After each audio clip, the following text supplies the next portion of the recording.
සුබ දැසනක් වේවා යාළුවෝ හැමෝටම. ඔන්න අද අපි යන සූදානම් වෙන්නේ ලංකාවේ තියෙන ලෝක උරුම අතරට එකතුණු ඓතිහාසික ස්ථානයක් නැරඹීමට. සංචාරක ආකර්ෂණය වැඩිපුරම දිනාගත් සීගිරිය තමයි අද අපේ ගමනාන්තය වෙලා තියෙන්නේ. මුලින්ම අපි මාතලේ ටවුන් එකේ ඉඳලා දඹුල්ල A9 මාර්ගයේ දඹුල්ලට ඇවිල්ලා දඹුල්ල නගරයේ සිට සීගිරියට යන්න තමයි මේ දැන් සූදානම් වෙන්නේ. මේ අතර මග ලස්සන සුන්දර ස්වභාව සෞන්දර්යයක් අපිට දැක ගන්නට පුළුවන්. ඕගොල්ලොන්ට ඒක විඳින ගමන් එන්න අපි ඉස්සරහට ගිහින් බලමු.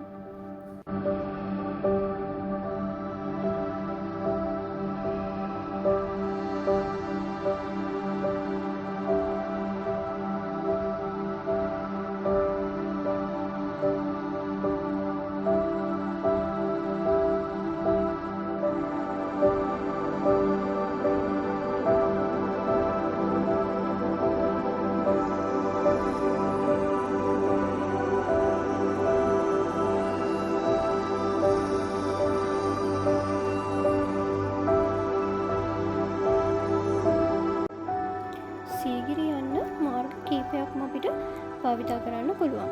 දඹුල්ල ලෙන් විහාරය පහු කරලා දකුණු පැත්තට තියෙන කණ්ඩල්ම වැව හරහා යන මාර්ගය තමයි අද අපි තෝරගෙන තියෙන්නේ. එහෙනම් අපි ඉස්සරහට ගිහින් බලමු කොහොමද මේ මාර්ගයේ සීගිරිය දක්වා යන්නේ කියලා.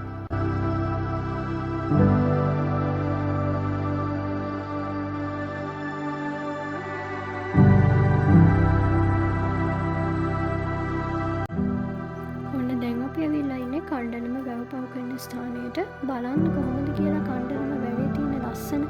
එහෙනම් අපි වැවේ ලස්සනක් බලාගෙනම ඉස්සරහට ගිහින් බලමු.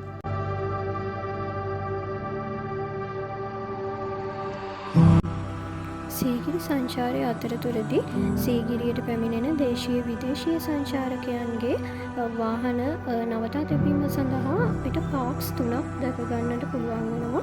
දේශීය සංචාරකයන් සඳහා එක් කාර් පාර්ක් එකකුත් විදේශීය සංචාරකයන් සඳහා කාර් පාර්ක්ස් දෙකකුත් වෙන් කරලා තියෙනවා. ඉතින් මේ දේශීය සංචාරකයන් සඳහා වන කාර් පාර්ක් එකේ ඉඳලා මීටර් 750ක් විතර දුරක් අපිට පයින් යන්න සිදු වෙනවා මේ සීගිරි පර්වතය දක්වා යන ගමනේදී. ඉතින් මේ සීගිරි පර්වතය දක්වා යන ගමනේදී එම මීටර් 700-750 දුර ප්‍රමාණය ඉතාමත් අලංකාරවත් අයුරින් ස්වභාව සෞන්දර්යයෙන් යුතුව ගස් කොළන් වලින් වටවුණු අතුරු පාරක් ඔස්සේ තමයි වැටිලා තියෙන්නේ.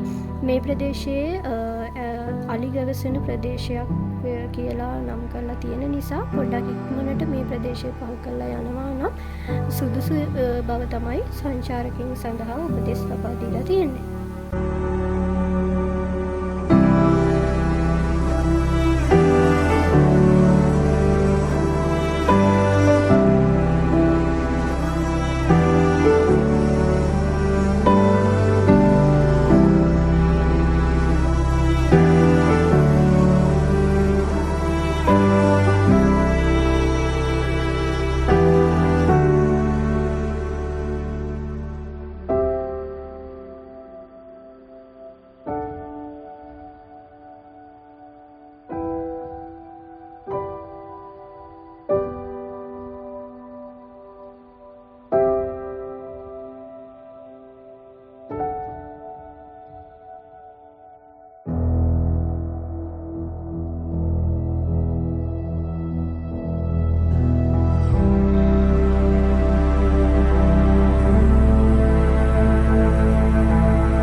මෙතනදී දේශීය විදේශීය සියලුම දෙනාට ටිකට්ස් ලබා ගන්න කවුන්ටර් එකක් තියෙනවා.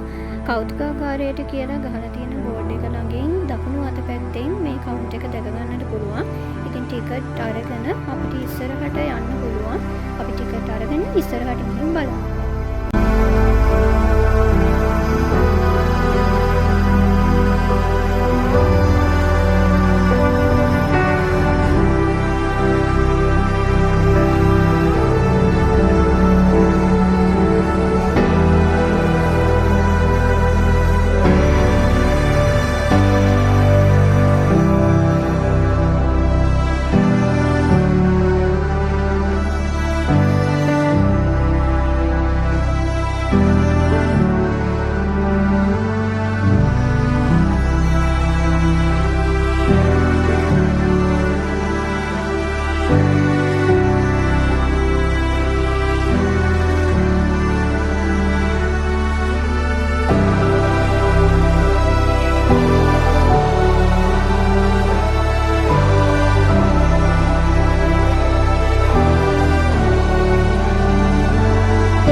ටිකට් අරන් චෙකින් වුණාට පස්සේ අපි ඉස්සරහට ඇවිදගෙන යනකොට ඕගොල්ලන්ට ටික දුරක් යනකොට දැක ගන්න පුළුවන් ඈතින් දිස්වෙන සීගිරි පර්වතය.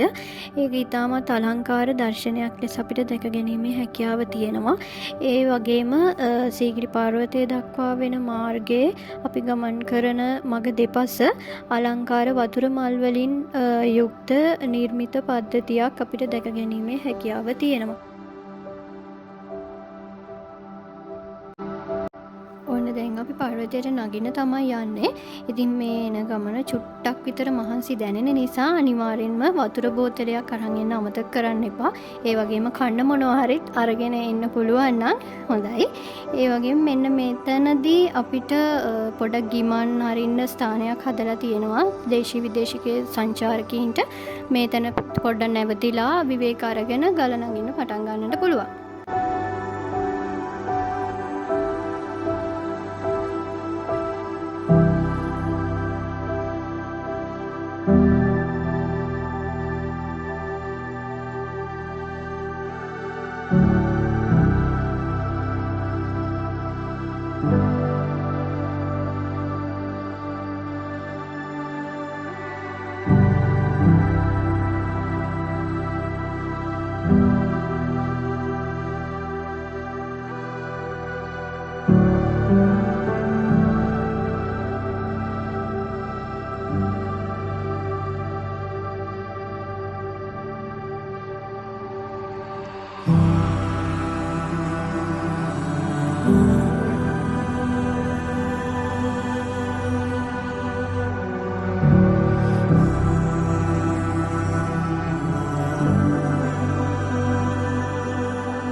සීගිරි පර්වතයේ මද දුරක් අපි නැග්ගට පස්සේ පහළ වීව් එක බලනකොට මෙන්න මේ විදියට ලස්සන දර්ශනයක් අපිට දැක ගන්න හම්බෙනවා.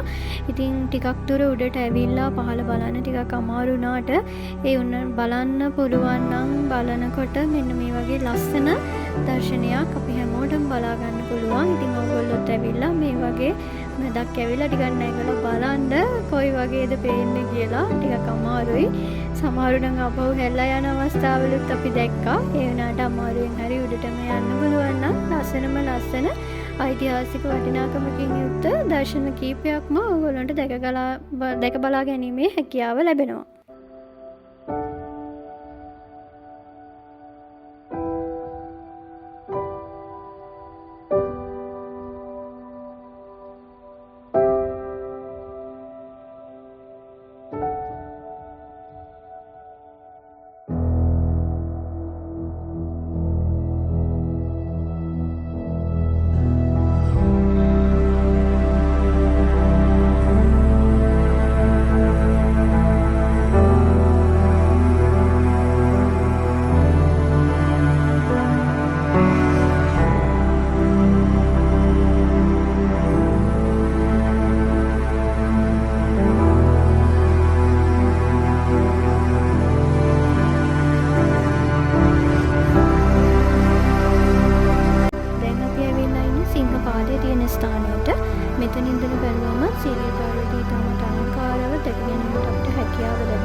ඉහළ ප්‍රදේශයේ දිස්වෙන්නේ කියලා.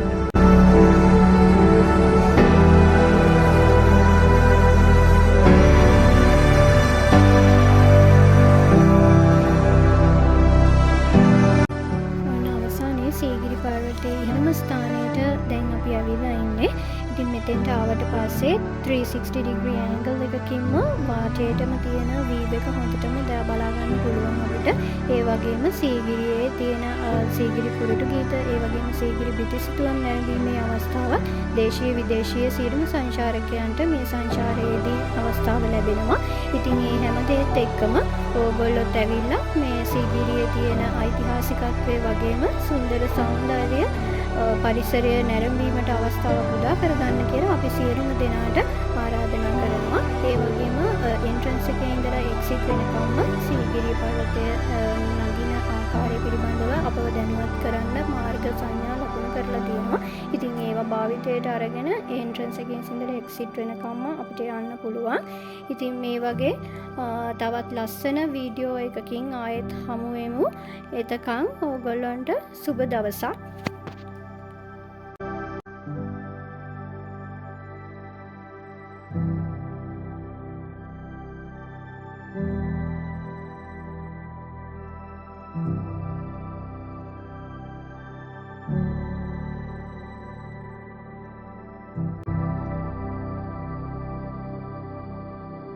ඉස්සරහටත් මේ වගේ ලස්සන වීඩියෝස් බලන්න ඕගොල්ලෝ කැමති නම් අපේ Nature Drafts channel එක like කරලා subscribe කරලා තියාගන්න.